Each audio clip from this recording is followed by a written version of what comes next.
Hi friends, welcome to my new YouTube channel, The Enthusiastic Dabbler, where I hope to share with you many fun things in the days to come.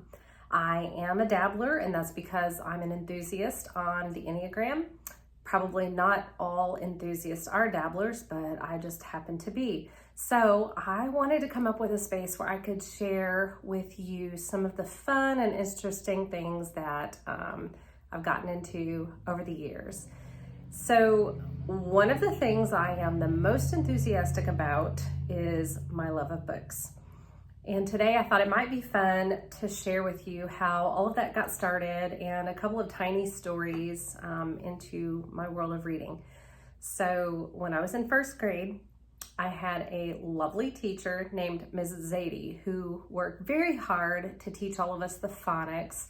And we had our row of alphabet around the perimeter of the room near the ceiling, and every day we worked on our sounds, and I couldn't figure out what we were doing. I knew the names of the ABCs and I knew the sounds, but I wasn't putting together how all of this would turn into reading. Until one day, Miss Zadie took 3 of us girls from the broader classroom and brought us to a small table in the back and said, "Hey, you 3 girls seem to really be catching on to these phonics. So I'm going to show you how to put these sounds together so you can become readers."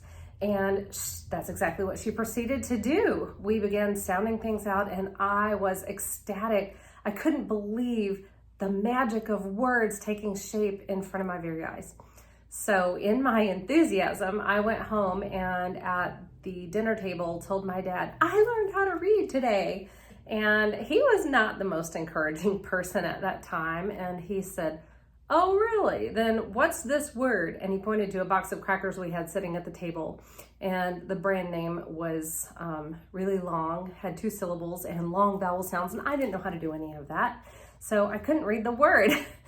And he said, "Then you didn't learn to read."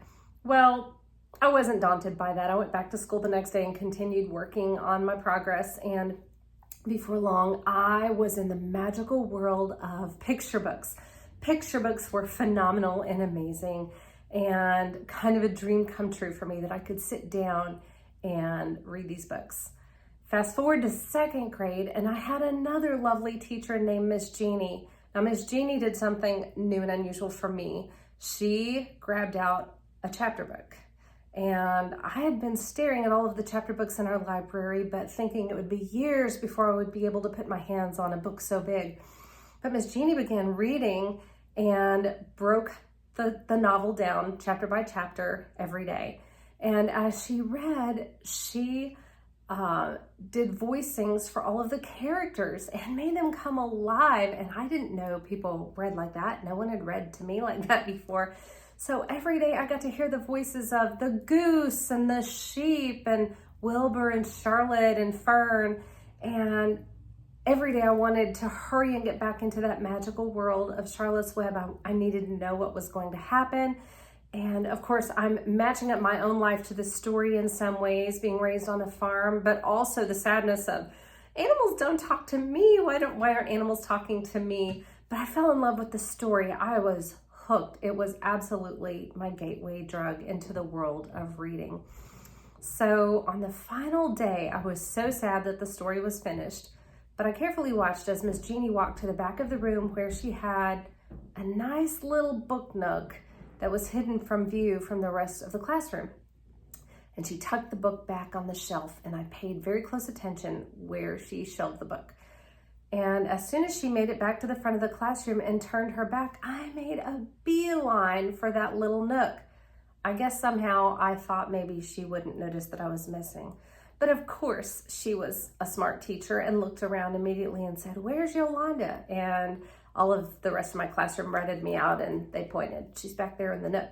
So Ms. Jeannie came back there to find me already with the book in my lap, and I was reading pages, and she made me put the book back on the shelf and said, "We're doing math right now. This is not time for reading." So I reluctantly put the book back. But I repeated that same process across the next several days. Every time I caught her back turned, I would run and grab the book again and sit in the back and read as far as I could get until she caught me. Well, eventually that required some discipline. It also resulted in a bad grade on my report card, my first B ever. But I wasn't really all that sad about that because I now had this wonderful possession, which was the skill of reading and escaping into incredible books. So I'm very grateful to my first and second grade teachers for giving me this wonderful, wonderful experience. And I hope that you have read this delightful book. If you haven't, oh my word, you could read it in a day easily, definitely in 2 days. And even the pictures are adorable. It's illustrated by Garth Williams. But if you haven't read the book since you were a child, do yourself a favor and go get this book and read it again. It's so fantastic. Because I homeschooled my children, I had the joy of rereading the book when my oldest children were young. And then as my younger children came up in age, I was able to read it aloud again for them. And more recently, I have a youngest, all the rest of my children are adults now, but as she came up and was coming of age to enjoy this story, I really loved diving into Charlotte's Web with her. Well, she was so enthusiastic about it, we found an audio recording which was just delightful because it was done by E.B. White himself, and she has listened to that on repeat multiple times.